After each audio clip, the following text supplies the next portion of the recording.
My story, it really started, right here at Ohio State. So I came here in 2005. I was on a full ride scholarship. Was a really good student throughout high school. So I came in here, I had high expectations for myself and got really involved. And I was going down the right path. I was surrounded by really good people. But eventually, I just kind of took this downhill spiral, and it wasn't until then that I was probably diagnosed with bipolar, and that explains, the signs and symptoms. I was in a manic phase before that. Some of those different things are, excessive drug use, excessive spending, just impulsive behavior. So I was, showing all those different signs, and the periods of depression throughout my life when I was younger, those were manic lows. January of 2011. Ended up going off my medication for 5 days. And the last thing I remember, I was looking at my speedometer. I was going 120 miles per hour. I look in my rearview mirror and I see police lights back in the distance. And then this song comes on the radio, and it's "Dynamite" by Taylor Cruz, and it goes, "I put my hands up in the air sometimes." So I opened my sunroof and I put both hands up in the air, and then everything went black.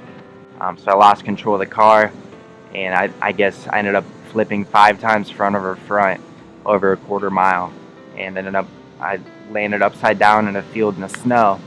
I had broke my neck at C6 and C7. I had 2 collapsed lungs, so I couldn't breathe.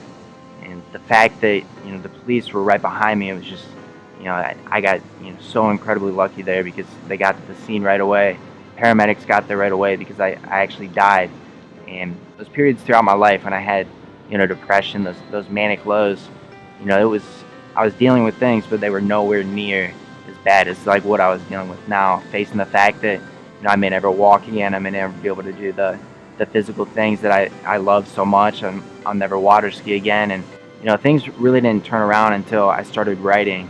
I always had a passion for writing. I started writing a book before my accident about my experiences in the psych ward and what I was going through with bipolar. But now, I really had a story to tell, and I wanted to share it. People don't really want to talk about their experience with bipolar. It's just because I don't know. Maybe it's just a label. There, a lot of people are ashamed of it, and like the things that I did. It's just outrageous. But I'm not the only person that has thought they're the second coming of Jesus Christ. It's a lot more common than we think, and over 6 million people in the United States have it, and it's just I don't know. There's a big stigma to it, and I started reaching out to people on Facebook, and people were coming back to me and telling me that I completely changed their perspective on life, and they want to take the little things in life for granted. So slowly I started to realize that I had a purpose, and that I could help others by sharing my story, and I'm just gonna make the best of life, and I was given a second chance. I'm here for a reason, and I'm just gonna live my life. So I went on to finish my degree in civil engineering, and then I started motivational speaking, which I found to be like a bigger thrill than water skiing ever was. It's more rewarding, and um, it's my greatest passion.